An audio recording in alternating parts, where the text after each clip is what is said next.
Abdul high কুদ্দিসা সিররাহু বলতেন, সময়কে কাজে লাগানোর পদ্ধতি শোনো।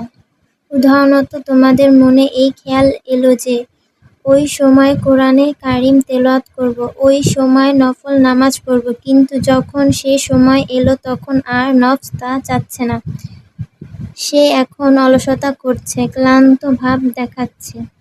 তো তখন নফসকে সামান্য তরবিয়াত করবে, কিছুটা উপদেশ দেবে, বলবে, দেখো ওই সময় তো তুমি অলসতা করছিলে, ক্লান্ত ভাব দেখাচ্ছিলে এবং বিছানা থেকে উঠতে মন চাচ্ছিল না, কিন্তু আমাকে এটা বলো, যদি এই সময় বাদশাহ ও সরকারের পক্ষ থেকে চিঠি আসে যে তোমাকে পুরস্কৃত করা হবে অথবা বড় কোনো পদ দেওয়া হবে অথবা বড় কোনো দায়িত্ব দেওয়া হবে, তুমি তাড়াতাড়ি আমার অফিসে এসে যাও, বলো ওই সময়ও কি তুমি অলসতা করবে কিংবা ক্লান্তি ভাব দেখাবে এবং এই উত্তর দেবে যে আমি এখন আসতে পারবো না, আমার এখন ঘুম পাচ্ছে বা ঘুম আসছে।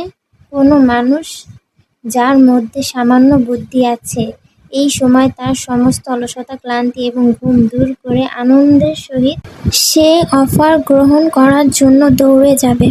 সুতরাং যেহেতু ওই সময় নফস পুরস্কার গ্রহণ করার জন্য দৌড়াতে পারবে, এতে প্রমাণিত হয় প্রকৃতপক্ষে বিছানা থেকে ওঠার ক্ষেত্রে তার কোনো ওজর বা আপত্তি নেই।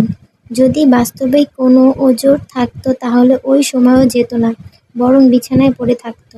অতএব এই কল্পনা করো যে দুনিয়ার একজন সাধারণ থেকে সাধারণ বাদশাহ বা সরকার যে কোনো কিছু করার ক্ষমতা রাখে না, কেননা সে একজন অক্ষম ও অধম মানুষ মাত্র। যদি সে তোমাদের কোনো পদ বা পুরস্কারের জন্য ডাকে, তোমরা তা পাওয়ার জন্য দৌড়াতে চাও, তাহলে যিনি আহকামুল হাকিমিন, যিনি বাদশাহের বাদশাহ, যার হাতে সারা পৃথিবীর সর্বময় ক্ষমতা, যিনি চাইলেই সবকিছু করতে পারেন, তিনি ক্ষমতা দেওয়ার মালিক আবার ছিনিয়ে নেওয়ারও মালিক। যিনি ইজ্জত দিতে পারেন আবার বেইজ্জতও করতে পারেন।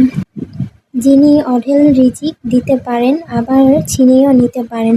সুতরাং যখন তার পক্ষ থেকে ডাক আসছে তখন তুমি তার দরবারে উপস্থিত হতে অলসতা করছো। এর চেয়ে বড় দুর্ভাগ্যের বিষয় আর কি হতে পারে? এই তারবিয়াত ও কল্পনার দ্বারা ইনশাআল্লাহ মনে সাহস জন্মাবে এবং যে সময় বেকার কেটে যাচ্ছিল তা ইনশাআল্লাহ কাজে লেগে যাবে।